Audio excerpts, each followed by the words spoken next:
Assalamualaikum students, my name is Malaika and I am here to teach you math. आज की जो हमारी exercise है वो है एक्सरसाइज 1.4। पिछली एक्सरसाइज में पिछली वीडियो में हमने एक्सरसाइज 1.3 कंप्लीट की थी और आई होप कि आप सबको अच्छे तरीके से समझ आ गई होगी अगर आपने जैसा कि मैंने आपको प्रैक्टिस करने का कहा था की है तो। आज की एक्सरसाइज हमारी एक्सरसाइज 1.4 है। इसके इंट्रोडक्शन में कुछ इतनी समझाने की ज़रूरत नहीं है, वही चीज़ें जो हम डेली लाइफ में पहले करते हुए हैं। डायरेक्ट क्वेश्चन स्टार्ट करेंगे।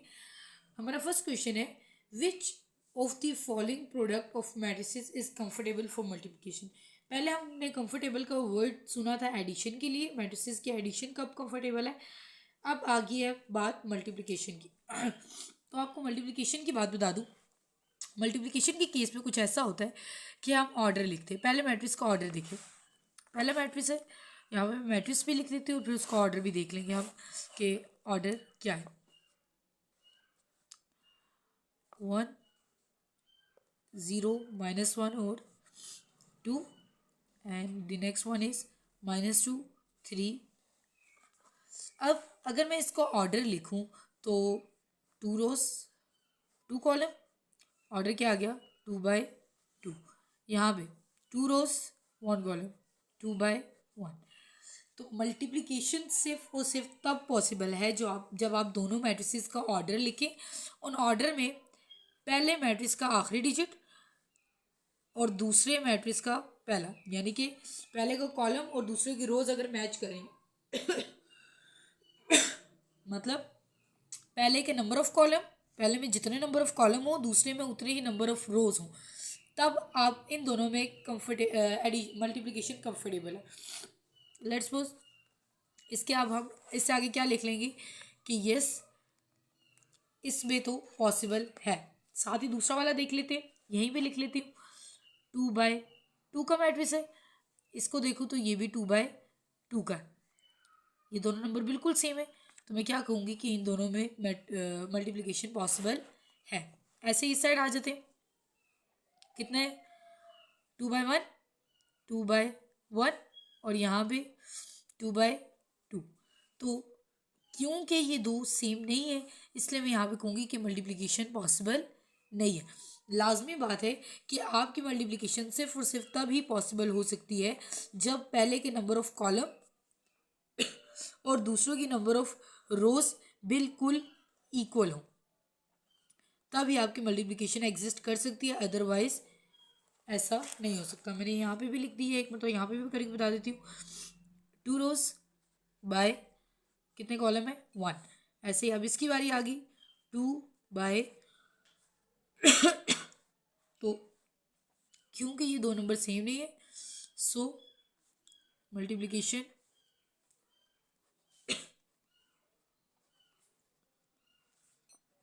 Does not doesn't exist. आप सिंपल यहाँ पे नो भी लिख सकते हैं, बात एक ही है। ऐसे ही आप बकाया को चेक करेंगे और देखेंगे उनमें मल्टीप्लिकेशन पॉसिबल है या नहीं। अब आपको कहा गया है कि if A is this and B is this then find A B and B A if possible. B A if possible क्यों लिखा हुआ है? क्योंकि अगर मैं इसका ऑर्डर देखूँ तो इसका ऑर्डर क्या है 2/2। इसका देखूँ तो ऑर्डर क्या है 2/1। मैं यहाँ पे करके बता देती हूँ, पहले का ऑर्डर 2/2 है और दूसरे का ऑर्डर 2/1 है। तो ये तो पॉसिबल, ए मल्टीप्लाई बी तो पॉसिबल है। पर अगर मैं इसी को उल्टा कर लूँ, ये ए था और ये बी था ना, अब मैं उल्टा कर लूँ, बी मल्टीप्लाई बाय ए करना है, पहले बी को रखना है, तो बी क्या है 2/1 और अब ये बी था, ये ए क्या है 2/2। क्या ये दो नंबर सेम है? नहीं, तो इसमें क्या होगी आपकी मल्टीप्लिकेशन एग्जिस्ट नहीं करती इसलिए यहाँ पे लिखा हुआ है इफ़ पॉसिबल। अब हम क्या करेंगे मल्टीप्लिकेशन करेंगे। अब मल्टीप्लिकेशन करनी कैसे है, मैं क्वेश्चन लिख लेती हूँ फटाफट से, फिर आपके साथ दोबारा ज्वाइन करते हैं। फ्रेंड्स हमने मल्टीप्लिकेशन फाइंड करनी है ए बी की और मैंने यहाँ पे क्वेश्चन भी लिख लिया। अब हम करना है, इसको स्टार्ट करते हैं कैसे करना है। ए को बी से मल्टीप्लाई करना है। अब मल्टीप्लाई करने का तरीका होता क्या है बेसिकली वो मैं आपको बताती हूँ। करते क्या है मल्टीप्लिकेशन में, पहले की रो को मल्टीप्लाई करते हैं दूसरे के कॉलम के साथ, और मल्टीप्लाई ऐसे करते हैं कि पहला डिजिट पहले डिजिट के साथ और दूसरा दूसरे के साथ। 3 मल्टीप्लाई बाय 6, दरमियान में दोनों के डालते हैं प्लस का साइन। 3 को 6 से मल्टीप्लाई किया, फिर प्लस, अब 0 को किससे मल्टीप्लाई करूँगी, 5 के साथ। अब अगर पहली रो है ना, अगर यहाँ पे कोई और कॉलम होगा तो मैं मल्टीप्लाई करके यहाँ पे लिखूंगी, क्योंकि मजीद कोई कॉलम मौजूद नहीं है तो मैं सेकेंड रो पे आ जाऊंगी। हम करते हैं ऐसे कि first row first column, first row second column, फिर first row second row first column, second row second column. तो फिलहाल तो एक ही कॉलम में, तो first row first column, second row first column, second row -1 multiply by 6, फिर 2 multiply by 5, दरमियान में क्या आ गया, प्लस। अब मल्टीप्लाई कर लिया, 3 6 ज़र 18, 0 मल्टीप्लाई बाय 5 0, 6 1 ज़र -6, 5 2 ज़र +10, और ये आपकी मल्टीप्लिकेशन होगी।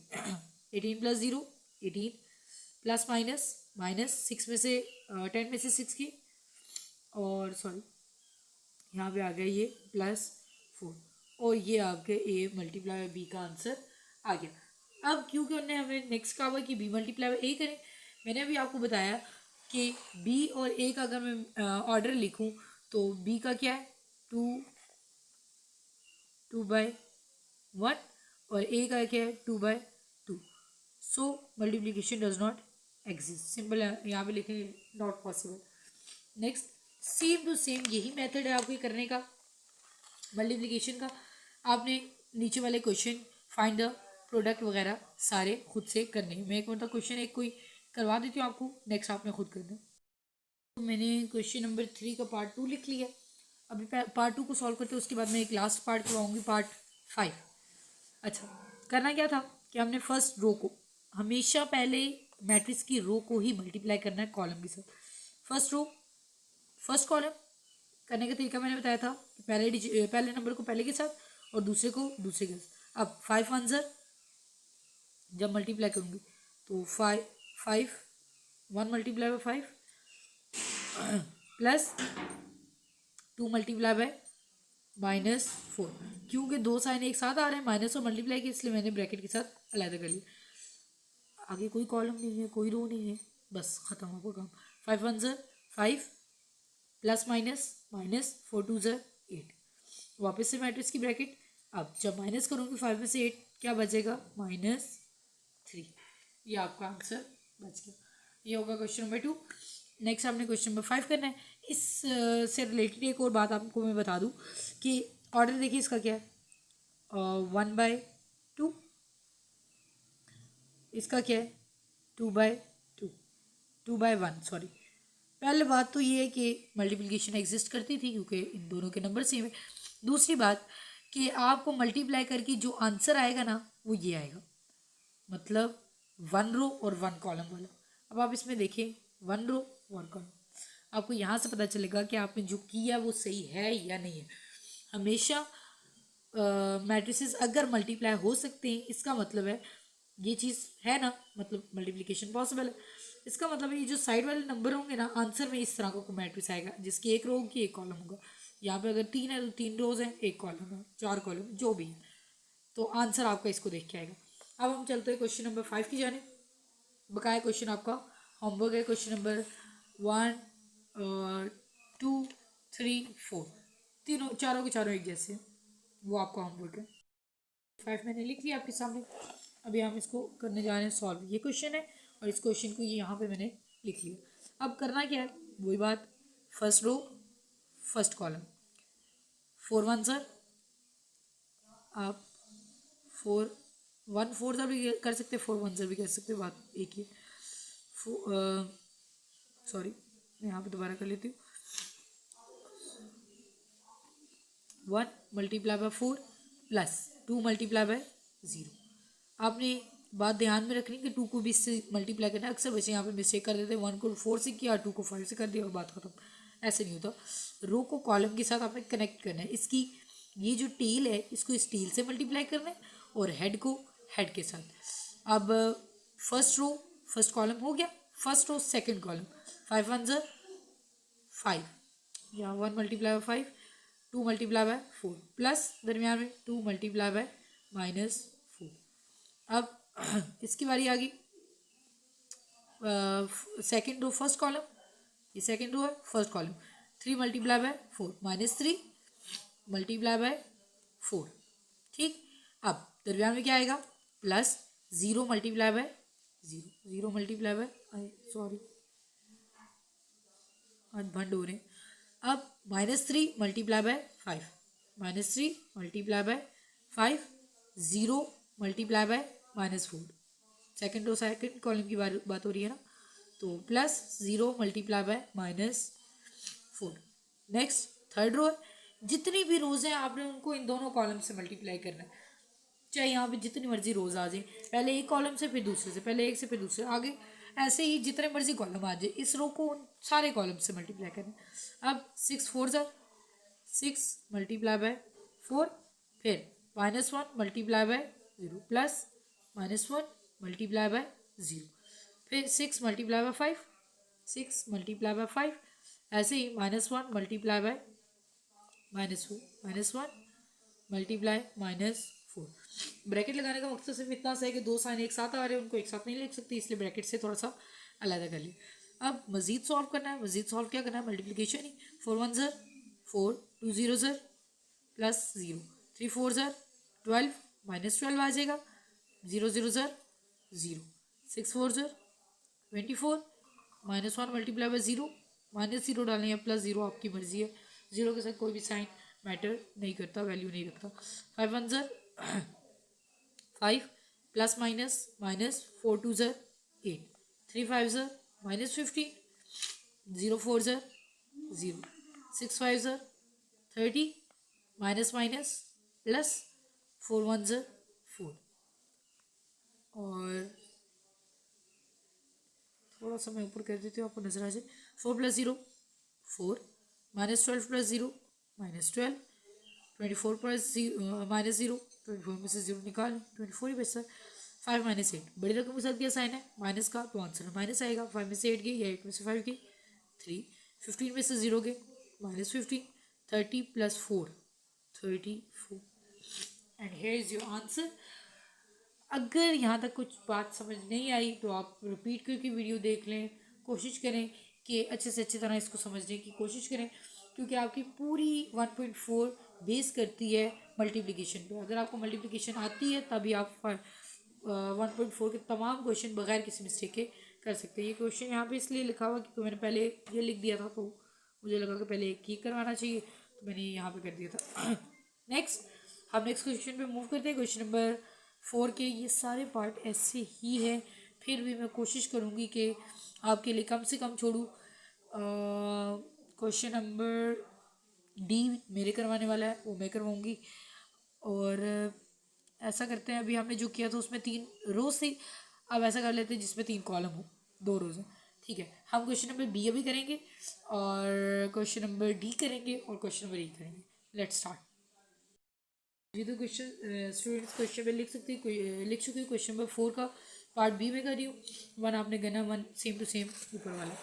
तो here is the question, now we have to solve it. पहली रो पहला कॉलम ऐसे चलते आ रहे हैं हम शुरू से, पहली रो को पहले कॉलम के साथ, दूसरी रो को दूसरे कॉलम के साथ, और पहली रो को पहला कॉलम, पहली रो दूसरा कॉलम, दूसरी रो पहला कॉलम, दूसरी रो दूसरा कॉलम। आप ऐसे लिख सकते हैं R1 C1, फिर यहाँ पे लिख सकते हैं R1 C2, फिर R2 C1 R2 C2। बात समझ आ गई? ऐसा आपको बेहतर समझ आ जाएगा कि आप पहली रो को और फिर पहले कॉलम को मल्टीप्लाई करें। नेक्स्ट यहाँ पे जो आपने लिख रहे हैं वो पहली रो और दूसरा कॉलम होगी, फिर दूसरी रो पहला कॉलम, दूसरी रो दूसरा कॉलम। आप इस तरह करके याद कर लें, आपको बेहतर समझ आ जाएगी। Let's start. करना क्या है, पहली रो को पहले कॉलम से मल्टीप्लाई करना है, 1 मल्टीप्लाई बाय 1, 1 मल्टीप्लाई बाय 1, फिर दरम्यान में क्या डालना है, plus 2 multiply by 3, 2 multiply by 3, next 3 multiply bye, दरम्यान में प्लस 3 मल्टीप्लाई बाय -1, और ये मैंने पहली रो को पहले कॉलम से मल्टीप्लाई करके लिख लिया। अब दूसरी पहली रो को दूसरे कॉलम से भी कर लेते हैं। पहली रो पहला कॉलम हो गया, अब पहली रो दूसरा कॉलम है, पहली रो ये आपके सामने और दूसरा कॉलम भी आपके सामने है, यहाँ पे लिख लेते जी। तो 1 multiply by 2, 1 multiply by 2 plus 2 multiply by 4, 2 multiply by 4 plus 3 multiply by -1, 3 multiply by -1। जगह की शॉर्टेज होगी हमारे पास। पहली रो पहला कॉलम, पहली रो दूसरा कॉलम, डन। अब दूसरी रो पहला कॉलम, here is the second row and first column. 4 multiply by 1, 4 multiply by 1 plus 5 multiply by 3, फिर 6 सॉरी प्लस 6 मल्टीप्लाई बाय -1। ठीक, दूसरी रो पहला कॉलम, डन। दूसरी रो दूसरी कॉलम की बारी। 4 multiply bye 2, 4 multiply bye 2, 5 multiply by 4 plus डाला 5 मल्टीप्लाई बाय 4, 6 मल्टीप्लाई बाय 1। मैंने यहाँ पे मिस्टेक किया। दूसरी पहली रो दूसरा कॉलम, दूसरे कॉलम में +1। ठीक है, 6 मल्टीप्लाई बाय 1 जी। अब सोल्यूशन की जाने बढ़ते हैं मज़ीद। जो इसका सोल्यूशन रहता है 1 1 ज़र 1 प्लस 3 2 ज़र 6 प्लस माइनस माइनस 3 1 ज़र 3, फिर 4 1 ज़र 4 5 3 ज़र 15 प्लस माइनस माइनस 6 1 ज़र 6। अब इस पे आ जाए 2 1 ज़र 2 प्लस 4 2 ज़र 8 3 1 ज़र 3, 4 2 ज़र 8 5 4 ज़र 20 एंड 6 1 ज़र 6। यहाँ तक आपको आई होप समझ आ गया होगा। अगर नहीं समझ आया तो थोड़ी सी वीडियो रिवाइंड करके पीछे से देख लें, इंशाल्लाह आपको समझ आ जाएगा। 6 + 1 7, 7 - 3 4, 15 + 4 19, 19 में से 6 के 13, 8 + 2 10, 10 + 3 13, 20 + 8 28, 28 + 6 it's 34 एंड हियर इट्स आपका क्वेश्चन सॉल्व हो चुका है। क्वेश्चन नंबर 4 का पार्ट बी हमने किया है। अब चलते हैं नेक्स्ट पार्ट की जानिब जो मैंने आपको करवाना है and that is D part. So let's start. तो स्टूडेंट्स ये मैंने क्वेश्चन नंबर 4 का पार्ट डी लिख लिया, जो कि अब मैं आपके सामने सॉल्व करूँगी। ये फ्रैक्शन है, थोड़ी सी टेढ़ी लाइन है। हाँ जी, तो काम वही है, first row first column, first row second column and then onward. First row first column A to Z direct लिख देती हूँ 16 प्लस 5 4 ज़र -20 लिखती हूँ। आप उस तरह करेंगे, इस तरह मैं थोड़ा सा अब डायरेक्ट कर रही हूँ। पहले मैं आपको समझा चुकी हूँ, अगर आपको समझ आ गई थी तब पिछले क्वेश्चंस की तो इंशाल्लाह आपको यहाँ पे मसला नहीं होगा। पर मेरा दिल कर रहा है कि चलें देखते हैं। अब 6 मल्टीप्लाई बाय 2, 6 2 ज़र इट्स 12, 4 4 ज़र प्लस -16। अब हमने करना है 8 को मल्टीप्लाई 5/2 के साथ। तो मैं यहाँ पे आपको एक मतलब करके बता दूँ, 8 मल्टीप्लाई -5/2। अब देखें 2 1 ज़र 2, 2 4 ज़र 8, 5 4 ज़र क्या आ जाएगा -20 प्लस 5 4 ज़र 20। बात समझ आ गई। हमने 8 को 5/2 से मल्टीप्लाई करना था, तो मैंने यहाँ पे थोड़ा सा डायरेक्ट कर दिया। 2 1 ज़र 2, 2 4 ज़र 8, 5 और 4 मल्टीप्लाई होंगे तो 20 -20 आ जाए। अब फर्स्ट रो का दूसरा नंबर है कि 5 हो गया। सेकंड रो सेकंड कॉलम 6 को मल्टीप्लाई करना है 5/2 के साथ, फिर 6 मल्टीप्लाई -5/2। ठीक है, 2 1 ज़र 2, 2 3 ज़र 6, 3 5 ज़र -15। अब 4 4 ज़र ये है ना सेकंड रो सेकंड कॉलम की बात हो रही है, तो इस 6 को इसके साथ मल्टीप्लाई करवा दें। अब इसके बारे में 4 4 ज़र 16। अब करते क्या हैं वो देख लें। और प्लस माइनस माइनस 16 में से 20 गए, 16 - 20 लिख लेती हूँ। Plus minus minus 12 - 16 next 20 - 20। अभी ऐसे लिखते हैं, नेक्स्ट स्टेप में इसको सॉल्व करते हैं। -15 + 16 and here it is The answer will be -4, -4, 0 and 1. Hope you all understand. ये 6 है, अगर इसको समझना है तो मैं बता भी दे रही हूँ बार बार, 6 है, ठीक है, थोड़ी सी मिस्टेक होगी तो उसे जी। तो यहाँ तक आपके क्वेश्चन 4 क्वेश्चन कंप्लीट हुए। नेक्स्ट क्वेश्चन इंशाल्लाह हम नेक्स्ट वीडियो में करेंगे। तब तक के लिए अल्लाह हाफिज़। अगर कोई बात समझ नहीं आई तो मैं बार बार कहती हूँ कि मेरे कमेंट बॉक्स में ज़रूर पूछा करें, आई विल रिप्लाई दैट।